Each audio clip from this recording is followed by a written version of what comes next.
Sean bienvenidos a una nueva edición de Teatro Crítico, programa de debate en el que esta noche nos acompañan Tomás García López, ¿qué tal?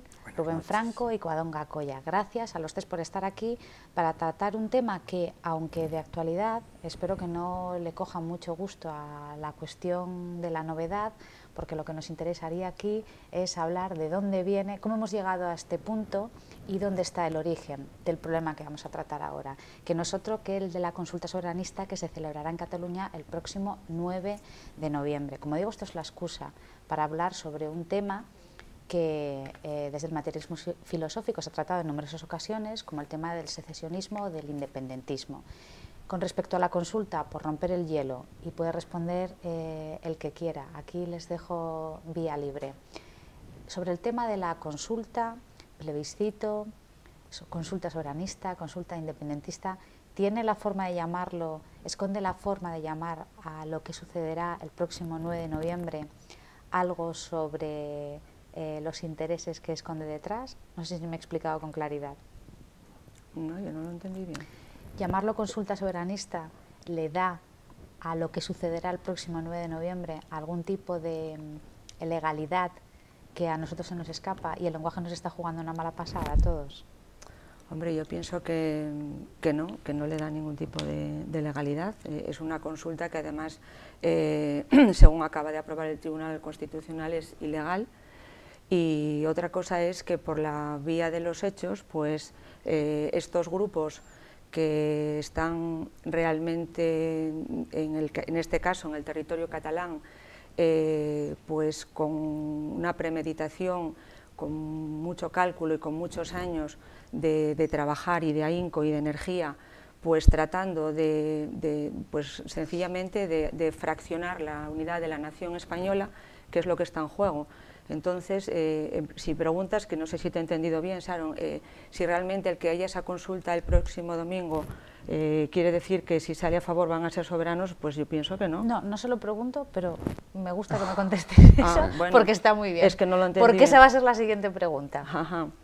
Pues yo pienso que no, eso desde luego que no. Otra cosa es que lo que está ocurriendo, a mi modo de ver, es un problema importantísimo, de un calao que está llegando, pues nos está llevando cada vez a unas derivas que a mí desde luego me parecen terriblemente preocupantes. El por qué ha ocurrido todo esto, pues la verdad es que es algo complejo de analizar, en lo que hay que tener en cuenta pues diversos factores, diversos condicionantes que nos han llevado hasta aquí. Por una parte están los condicionantes históricos, sobre todo porque estos grupos que existen en determinadas comunidades, porque Cataluña no es la única comunidad que tiene esos planes y programas secesionistas de ruptura, de fraccionar la unidad de España, pues estos grupos realmente llevan mucho tiempo haciendo esto. Yo no sé si queréis, yo pienso que es importante la perspectiva histórica porque una de sus argumentaciones precisamente es la invención que hacen de argumentos históricos. Ellos plantean efectivamente que bueno, pues para decirlo rápido, plantean que Cataluña existió como una nación ideal y que desde tiempos inmemoriales ha venido estando sometida a la mala España, vamos a decir, a una nación oscura, pues rancia, en fin, todos esos calificativos que coinciden también con los de la leyenda negra, ¿no? Por decirlo, no sé, por romper el hielo, no sé si me embarullo un poco. Perfecto, si seguimos así saldrá un buen debate. Por aclarar un poco la pregunta inicial, a lo que me refería es si el discurso político amable de algunos políticos catalanes, amable, que se está transmitiendo desde Cataluña, hace que se pierda la perspectiva sobre la gravedad, que puede ser mayor o menor, aquí no entro, de la fractura de España, que se pierda esa perspectiva. Sí, yo creo que por ahí sí, porque eso, las palabras no son inocentes, entonces ellos hablan, por ejemplo, siguen hablando del derecho a decidir, ¿no? Entonces, por ejemplo, eso está en la ideología ambiente muy bien visto, pues la libertad, eso, la libre elección. Entonces, ahí entramos también, se entra en una parte fundamental, que veremos después, realmente ese derecho a decidir, ese eufemismo, que derecho a decidir, pues no es más ni menos que ya el rótulo del programa, que es la secesión. Es decir, ellos quieren irse de España, del resto de España, porque además ya eso es, lo veremos después el tiempo, y es tramposo ya cuando se plantea al mismo nivel, por ejemplo, Cataluña y España, ¿no? Entonces, eso, que las palabras, autodeterminación, entraríamos después, ¿no? Ellos se autodeterminan, tienen capacidad para hacerlo, ¿no? Entonces, eso, y el meter el componente, como dice, soberano, ¿no? Consulta soberana.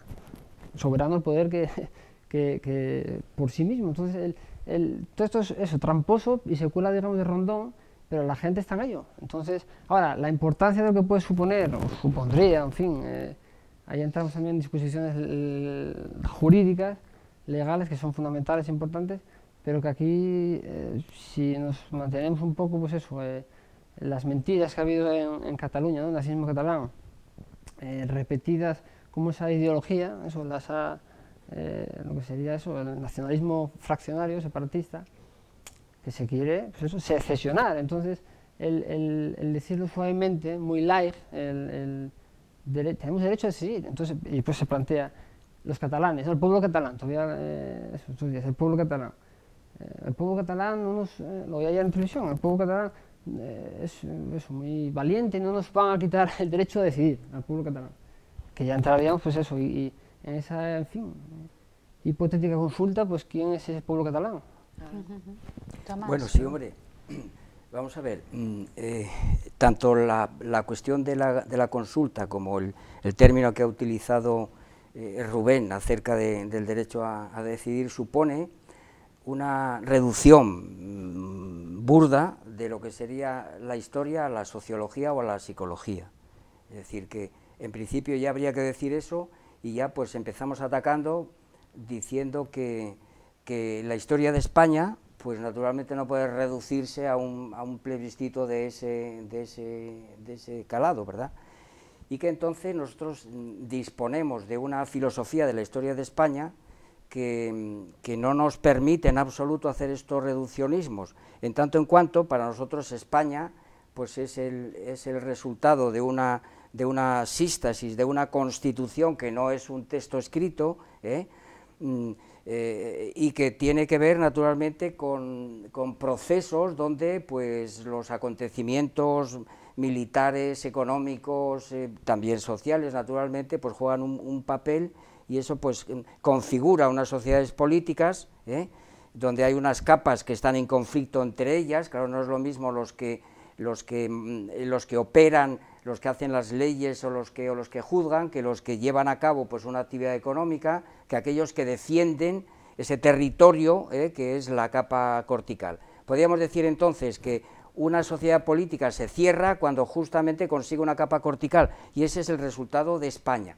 que hay que verlo precisamente, España hay que verla, no desde los orígenes, podríamos decir, de los condados catalanes, sino justamente cuando ese cierre se ha producido, es decir, cuando se ha constituido el Estado español, Estado moderno, que tiene que ver con los reyes católicos, y cuando el proceso siguiente, que es el del imperio, y como veremos, si luego tenemos tiempo, como Cataluña es una parte integrante de ese proceso, y por tanto no tiene sentido hablar, por ejemplo, de historia de Cataluña. Eso es un error morrocotudo, es historia de España, y España es una totalidad atributiva, donde las partes integrantes, por así decirlo, no pueden separarse en una palabra, aunque haya conflictos entre ellos, precisamente por la teoría de que las capas pues no son naturalmente armónicas, sino que están en conflicto entre ellas, y lo mismo pasa con las ramas del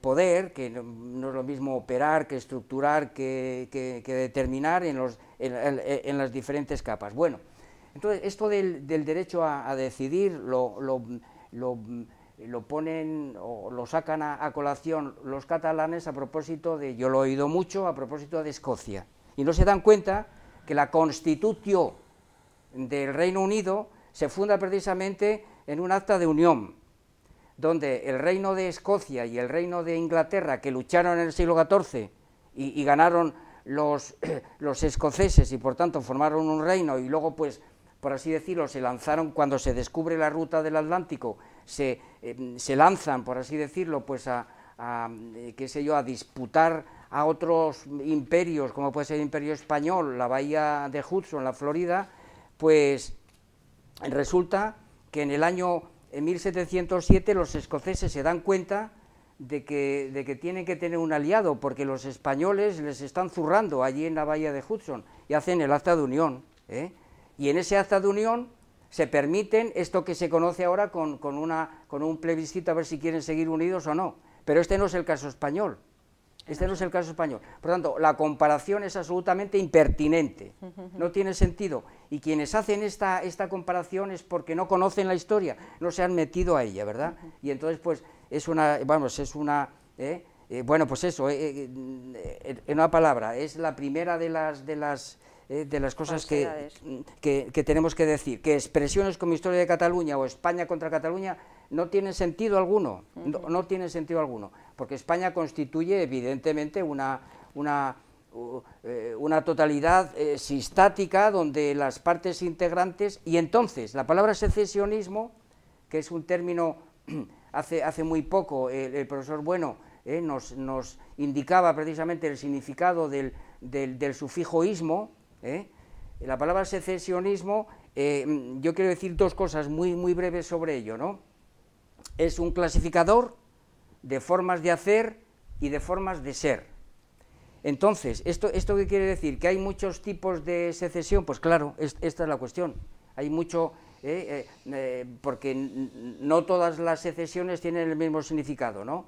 Por ejemplo, la palabra secesión, que tiene que ver con el término latino secesio, pues nos la encontramos en textos latinos para referirse precisamente, por ejemplo, en la Guerra de las Galias de César, para referirse, pues naturalmente, a la separación de algunos grupos de bárbaros con respecto al imperio.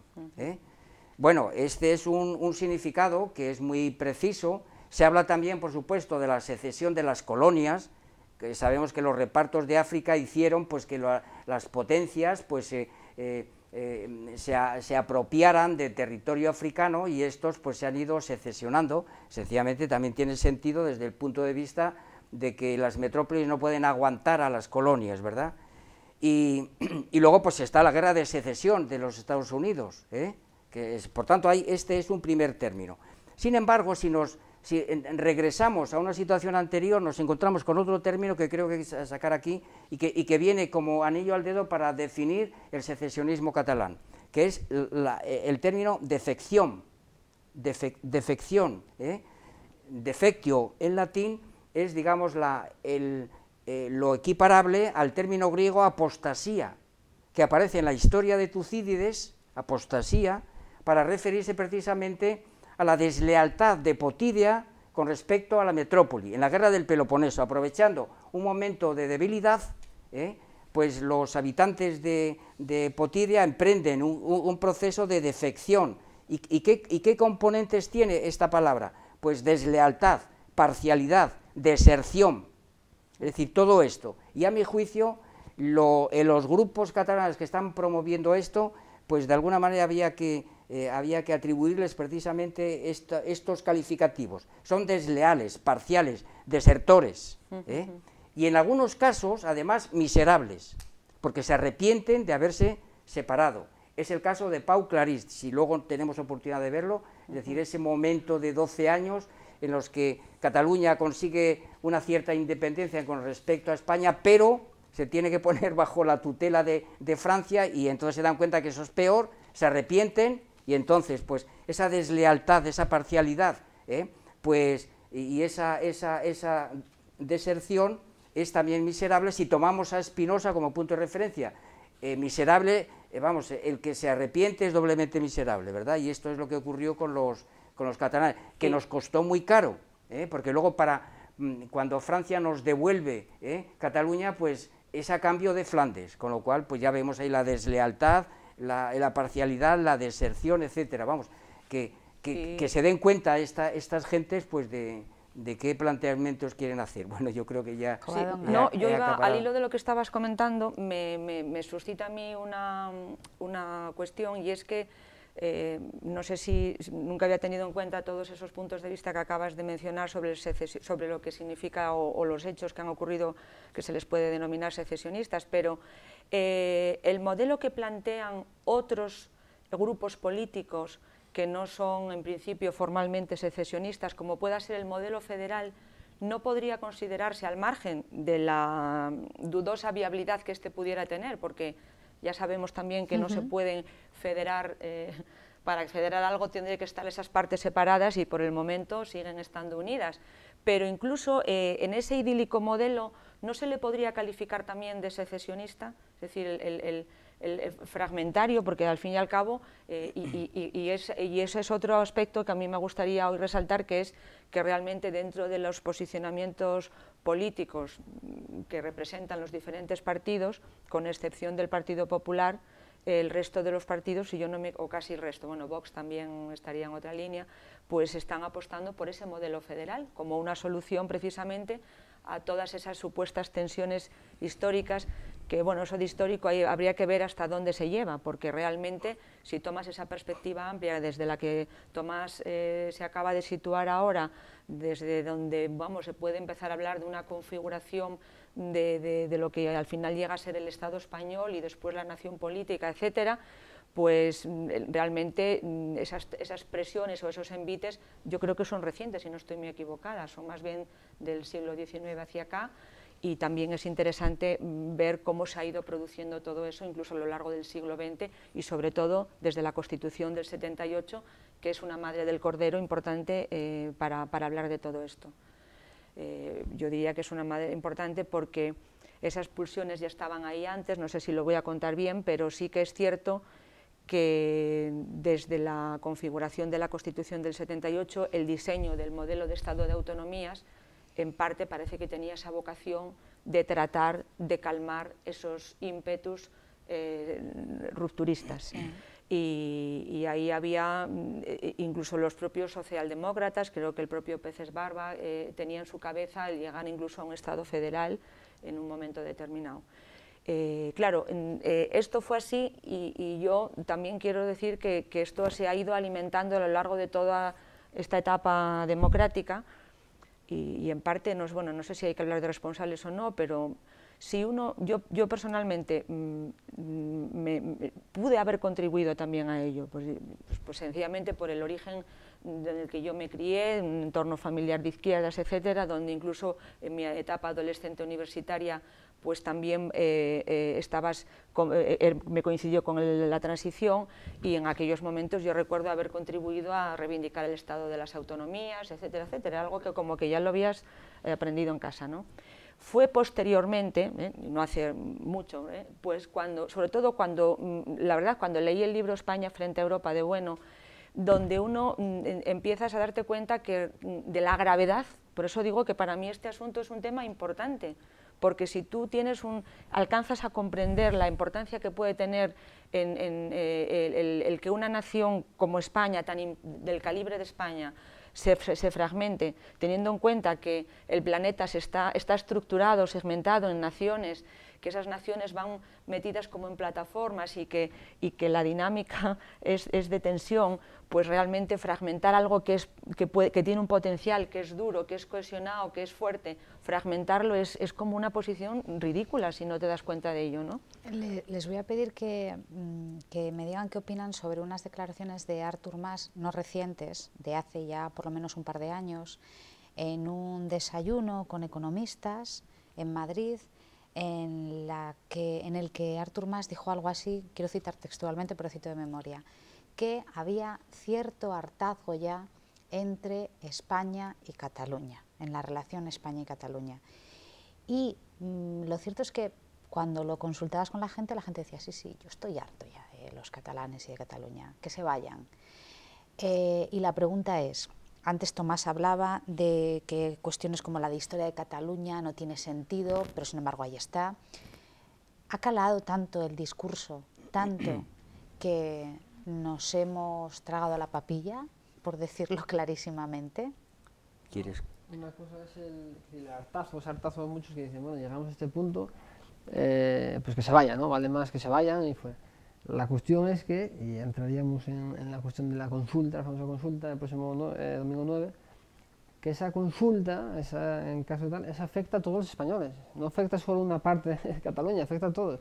Entonces entra, Tomás habló antes de las capas, digamos, ¿no? La capa basal, el territorio, pues es lo que está en juego. Entonces se estaría, digamos, hurtando, robando al resto de españoles, aunque sea, bueno, el gaditano que nunca ha pisado, ha estado en Cataluña, bueno, se da igual, efectos. Es tan suyo como el de allí, entonces se le estaría quitando esa parte. Sí, pero la pregunta es, ¿no creen que si ahora se hiciera una consulta a nivel nacional? Ah, bueno, esa es la cuestión que... Claro, eso es lo que quiero que respondan, aunque sé que les estoy pidiendo que hagan historia-ficción, bueno, evidentemente. Perdona, yo si me haces esa pregunta, yo digo sí, yo estoy harta, pero justamente a lo mejor mi respuesta es la contraria, es que yo casi preferiría adoptar posiciones políticas donde estoy harta y donde voy a atreverme a decir algo, yo diría, pero bueno, ¿qué sentido tiene? En una nación que dentro de los grupos que tienen que conforman su representación política, haya grupos cuyos objetivos es destruir esa nación. Es como si estás en un equipo y tienes miembros que boicotean y que quieren romper el equipo. Realmente yo casi estaría diciendo, no, sí, pero no, señor, o sea, yo estaría para frenar eso, esa sería mi posición. Otra cosa es que haya que hacer un análisis pues más sociológico de cómo cala esto en el resto de la gente. De ahí la importancia para mí de no perder de vista ideas como la de nación, tipos de nación, que yo es lo que he ido leyendo, y entonces es cuando empiezas a tener conciencia de realmente la importancia de lo que es el concepto de soberanía, de cómo se ha fabricado todo esto y de cómo de la importancia de un lenguaje, de la lengua común, en fin, de todas estas cosas, ¿no? Que no se pueden, vamos, hay que dar la batalla. Yo ahí estaría en esa posición. Vamos. Sí, no, porque ahora esa hipotética consulta, pues eso, habría que valorar todos los indicadores, en fin, económicos, todo tipo. Pero claro que acabado, o sea, España nos roba, por ejemplo, desde allí, y por ejemplo desde allí, vamos, el resto de españoles pues que dicen, pues eso, boicot a ciertos puntos catalanes, porque el ambiente está crispado. Ahora bien, eso es otra, lo que decías tú, de dónde viene, ¿no? O sea, ¿por qué esa dejación, ¿no? Desde España, que se ha ido ya desde, pues eso, la transición, se ha ido, Julián Marín, es decir, no hay que intentar contentar a que no se va a contentar, en ese caso se intentó hacer, pues eso, para cuadrar, después eso, Alfonso Guerra decía, bueno, se hizo lo que se pudo, ¿no? A lo mejor por no irse a ninguno de los dos extremos, eso, ni ruptura ni nada, pues esa transición y tal. Pero desde allí ya, bueno, el tema lingüístico en Cataluña, terrible, todo. Entonces, si se hiciese esa consulta, ¿qué podría resultar? Pues no sé. Ahora, lo que habría que apostar sería, no, pues eso, si te quitan algo que es tuyo, pues no, decir que no. Y no solamente, y ya no es la consulta que se haga, es que la realidad es que se incumplen las leyes, o sea, reiteradamente en los últimos tiempos.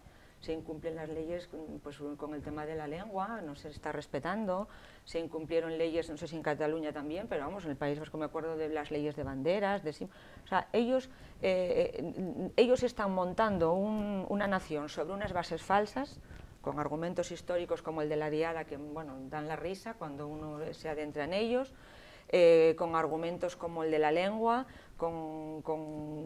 apelando a argumentos sobre todo de tipo psicológico. Es que yo me siento catalán y no me siento español, ese tipo de cosas que ya las hemos comentado tantas veces, que son argumentos realmente de lo más pobre a la hora de hablar de algo tan serio como es el defender una nación a la que perteneces, pero bueno. Entonces, claro, se ha ido, esto es que se han producido unas dinámicas que ahora mismo, pues, dar marcha, esa sí que sería la pregunta, ¿cómo se da marcha atrás esa con es la todo idea, esto? porque ha calado ya hasta ese punto y que ya es dificilísimo. Ahora que hice las banderas, recuerdo, por ejemplo, el Fútbol Club Barcelona, que si nos diese tiempo sería también interesante como el fútbol, como una marca, ahora que se habla de las marcas, marca España y demás, que llega a todo el mundo y demás. Pues en 2003, por ejemplo, cuando ganó Laporta en las elecciones, lo primero que hizo, fue quitar en la Masía, el club donde se forman los niños, quitó las banderas de España, por ejemplo. Y el año pasado, en 2013, que tenía la segunda equipación con la bandera de la señora, pues decía Rosell, que después se tuvo que ir, pues decir, bueno, por primera vez llevamos la bandera de nuestro país. Es decir, que no es que ya está en marcha, o sea, y por eso los sentimientos y todo ya está disuelto, y eso, ¿cómo es posible eso? O sea, hacer, ¿desde qué punto de vista? Con argumentos, que las mentiras, la historia de ficción está ya, eso, está en marcha a todo meter, entonces ya ha empezado eso, en los años 50 del franquismo y demás, es que eso es muy difícil, Tomás. Sí, vamos a ver, yo creo, a la pregunta que has hecho sobre el hartazgo, viene a ser la expresión psicológica de algunos asuntos que ya han sido apuntados aquí por Covadonga y por Rubén. Por un lado, la falsificación, sobre todo de momentos críticos de la historia de España. Y luego, la segunda cuestión es la mezquindad de un grupo de españoles que no son capaces de ver que hay un plan general y que no quieren sumarse a él, ¿verdad? Todo ello, en el presente en marcha, adobado por una especie de lo que nosotros llamamos nacionalismo étnico, adobado con ello, que tiene su origen, como es sabido, en la filosofía alemana, el idealismo alemán, Fichte, Herder, pues ese discurso a la nación alemana, a la cultura, a la lengua, etcétera, pues de alguna manera ha sido captada por personajes como Prat de la Riva y demás, y entonces ahí tenemos el resultado final, ¿verdad? Y yo quisiera decir, si puedo, muy brevemente, cuáles son esos momentos críticos y cómo los podemos despejar totalmente desde la otra idea fundamental que está contenida en el libro que ha citado Covadonga, España frente a Europa, es la idea de imperio. Esta es la cuestión. Primer momento crítico, los catalanes se agarran al hecho pues, de que evidentemente pues, tuvieron una cierta autonomía en la época de Carlomagno, los condados catalanes, ¿verdad? El conde Borrell II y después Ramón Berenguer IV, ¿verdad? Y efectivamente en aquel momento podíamos hablar de un territorio con una jefatura, con una preceptura, en algún momento con una agencia tributaria, ¿verdad? Pero ahí el asunto de los imperios hay que verlo claramente para entender este asunto, ¿verdad? Todavía España no se ha cerrado, ni mucho menos, pero ahí que tenemos el empuje islámico hacia el norte y la necesidad de Carlomagno de tener un colchón, y ese colchón son los condados catalanes, claro, naturalmente, y esto lo ven ellos como un momento de que era independiente y demás. No, es decir, ahí todavía España no ha cristalizado y hay un territorio que no es de nadie todavía, y pues entonces ahí hay que verlo. Perdón, ¿estaba la Generalidad ahí naciendo? Bueno, no, esto vino después. Yo estoy hablando de que en Cataluña se aparecen pues ciertas jefaturas, y luego más tarde, precisamente por la necesidad, luego ya cuando viene el reino de Aragón, pues que hay que recaudar impuestos porque hay guerras y tal, y pues entonces ya realmente esas instituciones no son más que agencias tributarias. El otro momento crítico es el compromiso de Caspe, donde los catalanes también se revuelven, y ahí aparece un conde, el conde de Urgel, Jaime, que no quiere saber nada de la opción castellana, que es Fernando I de Antequera, que ha derrotado a los musulmanes en Antequera, por eso se le conoce así, ¿verdad?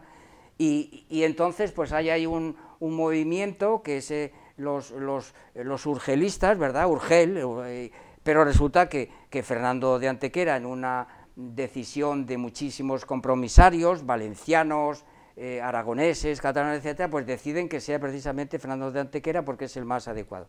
Un sucesor de Fernando de Antequera es Fernando el Católico, que vendrá, parece que es tatarabuelo, porque hay un Alfonso y, bueno, hay dos reyes anteriores a él, ¿verdad?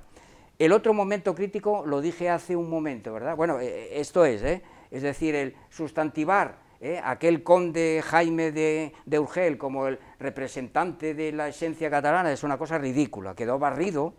Además, ahí hay que recordar a una figura española que es San Vicente Ferrer, que tomó partido por, naturalmente, Fernando de Antequera, ¿verdad? Bueno, y luego viene otro lance al que antes me referí, también crítico, que lo interpretan como les da la gana, que es el año 1640, cuando el conde duque de Olivares, en la época de Felipe IV, pues instaura. Bueno, primero le dice a Felipe IV, bueno, hay que recuperar la idea imperial, esto no puede seguir así, España está en la guerra de los 30 años, que es un choque entre placas imperiales, volvemos otra vez al asunto de las placas imperiales, ¿verdad? Y Y entonces le dice, pues hay que tener más presupuesto, hay que tener más ejército y tienen que contribuir todas las partes de España. Esto lo ve muy claro el conde duque de Olivares y establece lo que se conoce como la Unión de Armas, en 1640, ¿verdad? ¿Y en qué consiste? Pues que tiene que haber reclutamientos proporcionales a la población y hay que pagar impuestos. Y entonces, ¿quién se tira para atrás en plena guerra de los 30 años? Pues naturalmente los catalanes. Y ahí viene otra vez otro canónigo de Urgel, que es Pau Clarís. O sea que el espíritu urgelista vuelve otra vez a aparecer ahí, ¿verdad? Y entonces, pues, lo que llamaba yo antes defección, porque es absolutamente desleal esa... y entonces, pues, aceptan en aquel momento el apoyo francés, ¿verdad? Pero es una república que ellos proclaman que dura 12 años, de 1640 a 1652, y con la presión, por supuesto, y con el apoyo de Francia, Richelieu y después Mazarino. Es decir, que no es una cosa casual. Luego, de nuevo, volvemos otra vez a tener el choque de placas, el imperio español y el imperio francés. Pero este fenómeno no se da solo en Cataluña, que esto no lo conocen, los que no estudian la historia, pues no se dan cuenta de que en Andalucía se produce una cosa parecida, y es Medina Sidonia, que está emparentado con la nueva reina de Portugal y quiere una cosa parecida, ¿verdad? Pero también se produce en Aragón, con el duque de Híjar, apoyado por Mazarino, ¿Y qué es lo que quiere este hombre? Pues hacer una cosa parecida a una república secesional, porque no quiere contribuir al ejército español en la guerra de los 30 años, y tampoco quiere pagar impuestos. Y luego, pues naturalmente está lo del duque de Braganza en Portugal, que de todos esos secesionismos desleales es el único que prospera en la figura de lo que luego será Juan IV. Y el último asunto, la guerra de sucesión. Lo de la diada. Eso es, 1640, que ellos se empeñan en ver ahí una guerra de secesión, y es de sucesión, entre Austrias y Borbones, y el Reino Unido está por medio. Claro, como es natural, es que no cabe otro asunto. Y entonces, para que nuestros espectadores vean el alcance de estas falsificaciones... Que estaba pensando que todo este follón por una letra. Sí. No, perdón, falsificaciones, pues leo un pequeño fragmento del bando que escribe el famoso Casanova, un fragmento que se lee el 11 de septiembre de 1714, justamente a las 3 de la tarde. Es muy largo, está escrito en catalán, y entonces, pues, dice el fragmento, está hablando de que hay que eliminar la esclavitud del dominio francés. Este hombre lo dice después de que en el siglo anterior se habían amparado a la esclavitud del dominio francés. Es una cosa impresionante. Pero se confía con todo que, como verdaderos hijos de la patria, dice Casanova, verdaderos hijos de la patria y amantes de la libertad, acudirán todos a los lugares señalados a fin de derramar gloriosamente su sangre y vida por su rey, por su honor, por la patria y por la libertad de toda España. Esto lo dice Casanova. Pero bueno, estos señores, cuando el 11 de septiembre le proclaman de esta manera, ¿por qué no leen este texto? Es una cosa impresionante, vamos, es que... Porque está todo disuelto, claro. Y pues esas dos cosas, has hecho alusión a eso, al estado, digamos, de biocenosis europea, en el sentido, pues eso, todos, la lucha entre países, es decir, a uno les interesa, pues que a otros, disgregar a los otros, divide y vencerás, y entonces, a día de hoy, por ejemplo, aunque esté a otra escala, no una escala bélica como tal, ¿no? Pues dice, bueno, si llevan las manos a la cabeza, bueno, sería impensable en Europa, que tampoco hace falta irse muy atrás. Pues eso, pues entre los estados, digamos, europeos avanzados y demás, Alemania, Francia, España, Italia, que volviese otra vez ese resurgir bélico, que tampoco sería nada descabellado, pero están dadas a otra escala económica además. Entonces, eso viene, pues eso, atacando a España, por ejemplo, pues eso, esa rivalidad siempre de Francia, por ejemplo, con España. Y habéis citado vosotros esa colaboración España frente a Europa, imperio, nación y demás. Entonces, pues eso, tengo aquí un fragmentito respecto a eso, a lo que decía Goebbels, ¿no? Que una mentira repetida 1000 veces pues, se convierte en verdad respecto a los nacionalismos fraccionarios. Y cómo eso, pues es que nos han leído, por ejemplo, nos han leído el parte de Casanova, ¿no? Que bueno, me hace gracia lo de las 3 de la tarde, me recordaba el obispo Ufer, ¿no? El mundo hace 4... Pues dice, el fragmentito de España frente a Europa, respecto a esa manipulación, esas mentiras, dice Gustavo Bueno, la clave ideológica de todo proyecto de nacionalismo radical es la mentira histórica. Por ello es necesario afirmar que solo a través de la falsificación y de la mentira, del moldeamiento de los jóvenes, al modo como se moldean los miembros de una secta destructiva, es decir, de la falsa conciencia de su propia realidad, el proyecto del nacionalismo radical puede echar a andar. Y el caso es que ha echado a andar a toda mecha. Entonces, eso, ¿qué se puede hacer? Pues eso, medidas firmes, por ejemplo, cuando se habla, en plan ya de realpolitik, de política real, se dice que, pues eso, ¿y España qué va a hacer? Muchos eso, en plan alarmista o ese victimismo catalanista, pues dicen, eso, ellos siguen identificando más que es mentira, eso, en la propia guerra de sucesión es mentira. Dicen, eso, Castilla, que identifica a Castilla, España quiere, pues eso, pues eso, ocupó Barcelona. Pues, ¿qué hacer hoy? Dicen, van a sacar los tanques a la calle, van a sacar a poner los tanques en Barcelona. Bueno, les recuerdo, que lo recordarán ustedes también, que ya hubo en su momento, no hace mucho, un conocido político catalán que habló de aviones sobrevolando cielo catalán, pues, bueno, pues vete tú a saber con qué malvadas intenciones. Pues eso es, pero entonces se dice Rajoy, ¿no? Recibe tantas críticas, un poco pues eso, que si eso, que no hace nada, que se mantiene un poco ese canto gallego de las venir, pues claro, en la prudencia como virtud política, ¿qué hacer? Eso pues sería contraproducente seguramente pues una cosa esta, ¿no? Pero eso, llegado al punto, pues eso, el Estado de sí, ¿qué hay que hacer, no? Pero entonces Rajoy de momento, pues eso, está conteniendo todo, viendo qué pasa, eso, la consulta del próximo domingo y demás, eso, que el pasado martes el Tribunal Constitucional dice que no, y eso, pero esa es la cuestión, que ya ha echado, que es difícil contrarrestar eso, o sea, digamos, con argumentos se pueden hacer, pero no se van a enterar porque ni va a ser inútil, es inútil. Y un pequeño brochazo también para completar un poco más, que habría más aristas, porque se podría hablar del origen en el siglo XIX de estos movimientos separatistas cuajados sobre todo en el País Vasco y en Cataluña, pero no olvidemos tampoco la etapa franquista.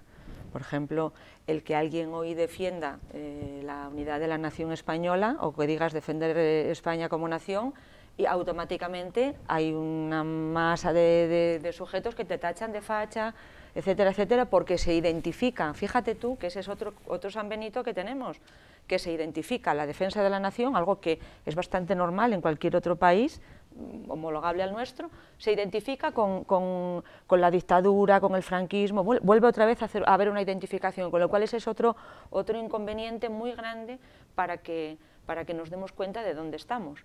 En el caso de lo que estás diciendo ahora, pues sí, claro, con lo de la consulta de Cataluña, pues yo ahí personalmente también me muevo siempre como diciendo, bueno, parece que este gobierno parece como que quisieras que hiciera algo más, pero otras veces también le atribuyo un gran sentido de la prudencia, porque efectivamente, ¿qué más quisieran ellos? Que apareciera un avionín o un tanque, porque entonces tendrían el pretexto perfecto para ya plañir hasta el infinito, ¿no? Yo pienso que quiero otorgarle o quiero creer que este gobierno está sabiendo manejar esto pues con ese estilo, eso, un poco, pues eso, prudente, discreto, dejando incluso que ellos, porque ellos solos también tienen sus contradicciones internas. Hay que darse cuenta que Convergencia y Unió ya no son tan Unió y tan Convergencia, y que por el otro lado está Esquerra Republicana también, a su vez, o sea, entre ellos también, y bueno, pues eso son estrategias, o yo quiero pensar que hay una estrategia bien medida, bien sopesada, pues para que las cosas no vayan a más, claro, porque estamos eso, en un punto donde es tremendo. Y desactivar todo esto, pues la verdad es que es una tarea difícil, pero yo creo que una de las posibles soluciones, que además muchas veces las hemos comentado, probablemente tenga componentes utópicos, esto se podría avanzar mucho en su desarticulación si el otro gran partido que representa a la otra buena parte de los españoles, como es el Partido Socialdemócrata, el PSOE, pues tuviera un poco claro todas estas cuestiones y formaran un bloque común porque la defensa de la unidad de España debe de estar por encima de cualquier ideología, eso es otra cosa distinta. Ahí, si esta situación se pudiera llegar a producir, algo que, repito, puede que tenga componentes utópicos, pues habría posibilidades de empezar a involucionar todo esto, pero no sé si... Ahí tenemos tela marinera. Ahí todavía es un elemento que es el que ha irrumpido en el último año, que es Podemos. Podemos, quiero decir, ellos, aunque hay complicado también, hay discrepancias y demás, pero en la figura, por ejemplo, de Pablo Iglesias, del líder y demás, pues ellos, claro, están por el derecho a decidir. Y entonces, en fin... Bueno, ahí tengo que decir que yo he escuchado a Pablo Iglesias decir textualmente... Templará gaitas, bueno... No, que él no desea, palabras textuales, que él no desea la disolución de España, y que él es español y que él quiere que España esté unida. Palabras textuales, o sea, que yo he escuchado a Pablo Iglesias. Que no desea el derecho, que España se desintegre, en fin, pero el derecho a decidir de los catalanes, eso sí. Bueno, pero me refiero que él no ha sido tibio en sus declaraciones, porque podía simplemente haberse ahorrado ese comentario y haber pedido directamente el derecho a decidir de Cataluña. Sí, pero él ya le otorga esa parte... Con esto no quiero inmiscuirme en el comentario, solo quiero decir lo que he escuchado y que está ahí. Lo ha dicho ahí. Un montón de veces, eso, es parte de los catalanes y entra en eso, esa ideología ambiente, que es el marco ya de Podemos, que entraríamos en otra cosa. Y él lo ha dicho, nada, pues, centenares de veces, ya desde la tuerca... antes de hacerse eso mediáticamente y de ganar las elecciones Podemos en mayo. Entonces, está el otro gran partido que sigue siendo, el otro partido, digamos, de los 10 o de los 8, el gran partido que es el PSOE. Pero ahí entra Podemos, que vamos a ver también cómo le come la tostada, cómo ya está haciendo, en qué medida, pues eso, la convergencia con el PSOE, pero que Podemos, bueno, Izquierda Unida y demás, pero Podemos es otro... Bueno, es el otro gran partido, pero justamente también, y como consecuencia quizás de esos modelos tan federalizados, lo que no se dan cuenta muchos de ellos es que están poniendo en riesgo su propia supervivencia o su propia viabilidad. ¿Sí? Particularmente el Partido Socialista Catalán ya forma un partido aparte del resto de España, por lo tanto, apostar por posiciones así desgregadoras yo pienso que también es poco inteligente. No sé si es que este Pablito a lo mejor dice eso que tú comentabas porque es tirar contra, si se rompe esto, pues claro, su propia realidad como partido. Yo les voy a pedir que ante todo seamos educados, no estoy diciendo que haya sido mal educada, pero no nos refiramos a líderes políticos como Pablito con diminutivos, no, es Pablo Iglesias. Hoy ha salido la encuesta del CIS, la realidad es el partido que gana en intención de voto y a lo mejor Pablito, como tú dices, resulta que nos da una sorpresa dentro de 2 años y resulta que es el presidente del gobierno. Ya lo dio en mayo, Yo quisiera, ya que Rubén ha leído un fragmento de España frente a Europa y ha salido a relucir aquí Gustavo Bueno, pues decir que esa actitud valiente ante una cosa tan, tan desleal como es esta defección, pues está en la tradición socrática, porque precisamente Sócrates participó en la guerra del Peloponeso, en esa fase en la cual aquella parte de una colonia muy distinguida de Atenas quería separarse de Grecia, o sea que don Gustavo está dentro de lo que podríamos llamar el espíritu socrático de este asunto. Y yo, a la cuestión que plantea Covadonga sobre el quehacer o que yo no creo que en un debate como este, por supuesto, la cuestión política no la tenemos que despreciar, pero yo no entraría en ello. Yo creo que desde nuestra perspectiva, lo que tenemos que hacer es salir al paso de lo que serían las falsificaciones de la historia, y bueno, pues arremeter por ahí con todos los argumentos que nosotros podamos. Es decir, que como no somos un partido político, naturalmente no podemos incidir, no tenemos capacidad operatoria, ¿verdad? Pero sí que realmente podemos salir en contra de todas estas falsificaciones. Y a mí se me ocurre ahora mismo, para concretar esta intervención, ¿verdad?, pues ahora sacar aquí a relucir aquellos episodios de la historia de España que no son críticos, sino que son constitutivos, y donde las partes integrantes funcionan perfectamente, sin ningún conflicto entre ellas, ¿verdad? Y he escogido unos cuantos ejemplos y los pongo aquí para que los españoles que nos estén escuchando pues se tomen la molestia de leerlo y se den cuenta de que la posición catalana no tiene sentido alguno, ¿verdad?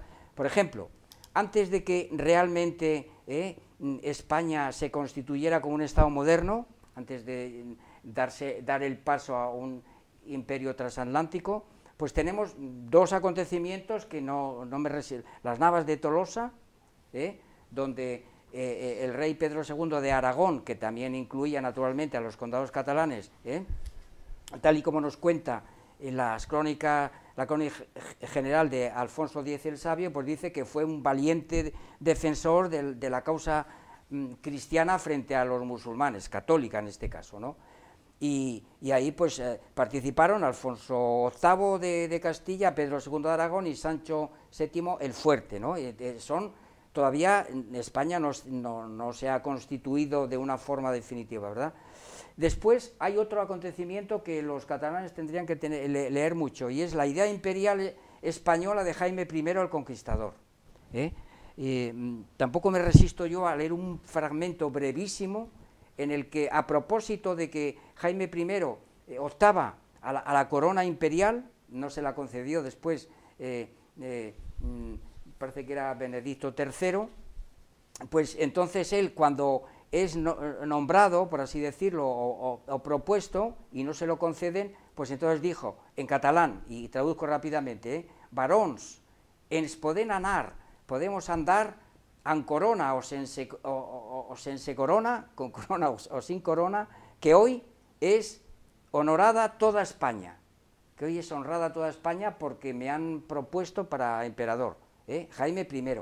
Bueno, después viene, naturalmente, el periodo de la Constitutio Real del Estado moderno español, y entonces tenemos a un Fernando el Católico, V de Castilla y II de Aragón, pero ya es Fernando el Católico de España, que interviene en la conquista de Granada, como ya dije antes, por supuesto, que es la casa de Trastamara, que se ha instalado en Aragón y que ya se funden, es decir, que ya estamos ante un Estado fundido, hay una sinesión, no es que por un lado estén unos y otros, no, es que, y en este periodo también se produce la incorporación de Navarra, ¿verdad? Y además que lo lleva a cabo todo esto Fernando el Católico, porque la reina Isabel pues muere en el 1504, y estas operaciones finales de constituirse, de incorporar, es en el 1512, ¿verdad? El otro acontecimiento es el descubrimiento de América, o sea que en la Reconquista el Reino de Aragón y los catalanes pues intervienen con ejército y en el descubrimiento de América, que no olviden los catalanes que hay un personaje central tan importante como Colón, que es Pere Bertran Margarit, que es un hombre, un catalán de pro que llegó a ser gobernador de la Española, es decir, la República Dominicana, ¿verdad? Y que los catalanes fueron 1.500 personajes, ¿verdad? Según pues, los historiadores de aquel momento, es decir, que son documentos, que son reliquias auténticas, ¿verdad? Luego tenemos otro ejemplo clarísimo donde hay otro catalán de pro, que es Luis de Requesens, que es la batalla de Lepanto contra los turcos. Ya estamos en la época de Felipe II, ¿verdad?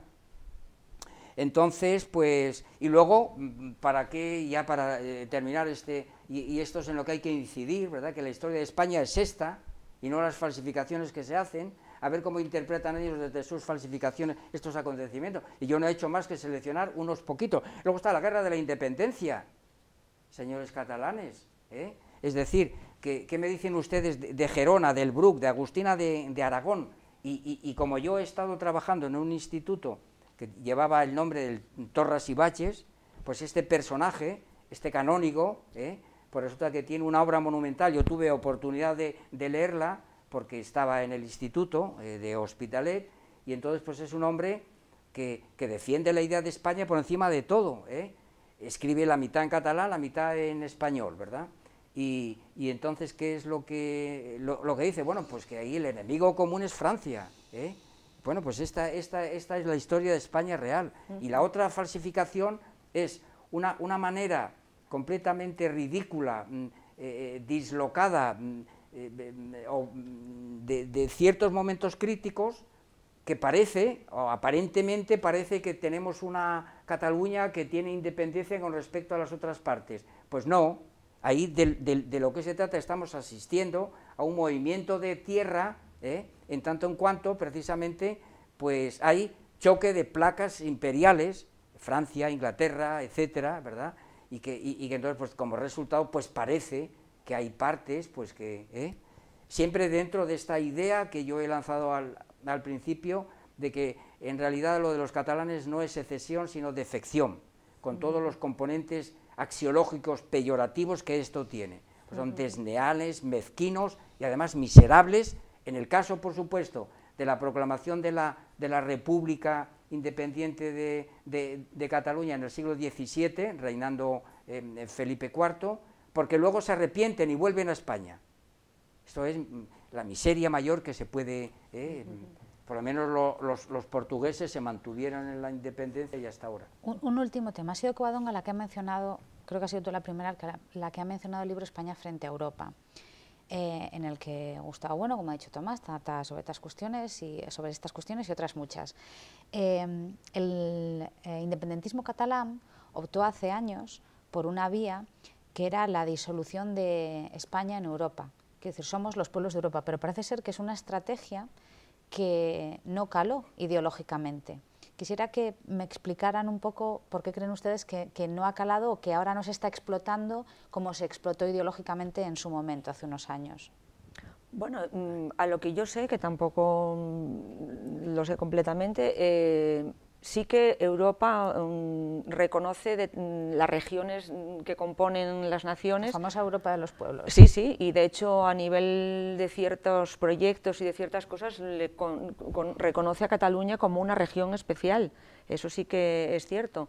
Otra cosa es que, bueno, en la política ahora mismo, pues efectivamente, vamos, al menos el gobierno actual, en reuniones con instancias de gobiernos europeos, parece ser que les dicen que no, que en un hipotético claro, es que separación... por parte de la Unión Europea se ha dado toques de atención de que no a Cataluña con respecto a, oiga, ustedes hagan lo que quieran, pero ojo, porque no van a integrarse como un Estado no más van de la a tener Unión. el euro, estarían fuera, esas son unas de las consecuencias, claro, que se les podría venir encima. Pero bueno, bien, eso está ahí, pero ante la posibilidad de que Cataluña pudiera tener una cierta independencia, yo me temo que no sé cuánta duración tendría una postura política de este tipo, porque, bueno, podría darse el caso, tendría sentido que algunos países nórdicos o hegemónicos en Europa pues pudieran echar más leña al fuego para que nos balcanizáramos, dicho así rápidamente. No puedo decir mucho más al respecto. Pero a ellos, aparte de los gobernantes y más, les da igual, lo dicen. Bueno, pues habrá que hacer la travesía del desierto, que si estamos fuera, no de Europa, claro, no europea, sin euro, que por esa parte queda no está tan malo. Pero si estamos fuera, pues bueno, aguantamos, aunque nos vaya peor, digamos, económicamente, aunque a los catalanes, a los ciudadanos, al pueblo, otra idea no, fuerza del pueblo, nos vaya mal, o les vaya mal, pues nada, aguantar. Y decir eso que decías tú, Colón, pues Colón, claro, Colón es catalán, y Cervantes es catalán, hay que recordar bueno, tantos eventos, ¿no? Pero el Congreso del pasado diciembre, y tengo que apuntar también el discurso de Víctor Curgul Miralles, el 21 de junio de 2013, que se puede ver en internet, los cortes, muy curioso también, totalmente eso, surrealista, Cataluña la primera nación del mundo, estas cosas, ¿no? Chocando precisamente, pues eso, con lo que tú has dicho, ¿no? Con algunos mojones. O por ejemplo, otro ejemplo de manipulación histórica, el grabado que salió hace unos meses en una exposición que había en Madrid, del francés Pierre Abelin, de 1692. Bueno, el primer grabado original no tenía color, pero el posterior era la bandera de Países Bajos y ellos pintaron la de España, las franjas, eran estas cosas, ¿no? Y simplemente por hacer mención, que yo creo que es el ejemplo, ahora que ha salido el caso Pujol y demás, como ejemplo de corrupción, la gente se escandaliza, que en todos lados, eso, el caso Villa, bueno, Eres, en todos lados, bien. Pero eso, el caso Pujol como ejemplo, esa distinción que se utiliza desde el materialismo filosófico de corrupción delictiva y no delictiva, pues ese caso sí, de corrupción delictiva, pero un caso de corrupción no delictiva y dejación, digamos, de España desde la transición y demás, respecto al tema de las nacionalidades, que se incluyó en la Constitución, ¿no? No se incluía el término nación, después se metió el término nación referido a España, que al principio no incluía, pero se incluyó nacionalidad. Bueno, pues el tema del Senado, el tema de traducción de las lenguas particulares en el Senado en España, que es una cosa, eso era Eso es un ejemplo, yo creo, siempre de corrupción no delictiva total, que es una cosa, un gasto superfluo y una cosa ridícula, que visto desde fuera es ridículo. Sí, Tomás, un minuto porque tenemos que terminar ya. En una palabra, a propósito de lo que has preguntado con respecto a Europa, yo empezaría diciendo que Europa no es una sociedad política y por tanto no está sometida a estos análisis que hemos hecho. Europa es una unión europea, y lo que dije antes sobre el acta de unión lo podemos aplicar aquí, es decir, que así como entre Escocia e Inglaterra su acta de unión tiene que ver también con la unión de armas, podríamos decir, y territorio y demás, en el caso europeo no es posible, eso no se ha dado. Entonces, la idea de los estados disueltos en Europa es una patraña. A mi juicio siguen existiendo las sociedades políticas con sus intereses, pero claro, dentro de una unión económica, que le quieren dar mucho bombo y mucha historia, y entonces pues todo eso con un componente completamente ideológico que es la Europa sublime, vamos, y que en España esa idea de la Europa sublime pues ha funcionado precisamente por la filosofía de Ortega y Gasset. Europa es la solución, España es el problema. Y yo particularmente creo que, yo no tengo ciencia de visión, no sé lo que va a pasar, pero a mí particularmente me parece, claro, que van a seguir funcionando los intereses nacionales por encima de todo y que no va a ser posible por esa vía, es decir, que a mi juicio tendrán que darse movimientos más potentes, es decir, choques de placas imperiales para que se produzca pues una cosa parecida a la que vimos hace poco en los Balcanes. Para que haya una cosa de esas tiene que darse una situación, pero por el derecho a decidir o por la Europa sublime, por esas cosas, a mí me parece que no, particularmente creo que no, y que solamente habrá un cataclismo de este tipo, pues no lo sé, es que yo no lo puedo aventurar, pero bueno, siempre que se produzcan situaciones de choques de placas imperiales, pues claro, naturalmente se desprenden situaciones de este tipo. Tenemos que dejarlo aquí, gracias a los tres. Intuyo que tampoco tengo ciencia de visión, ¿verdad? Pero intuyo que nos volveremos a ver aquí después de lo que pase el 9N, así que nos volveremos a reunir los cuatro aquí para charlar, y a ustedes seguro que les veo la próxima semana en otro programa de Teatro Crítico. Gracias.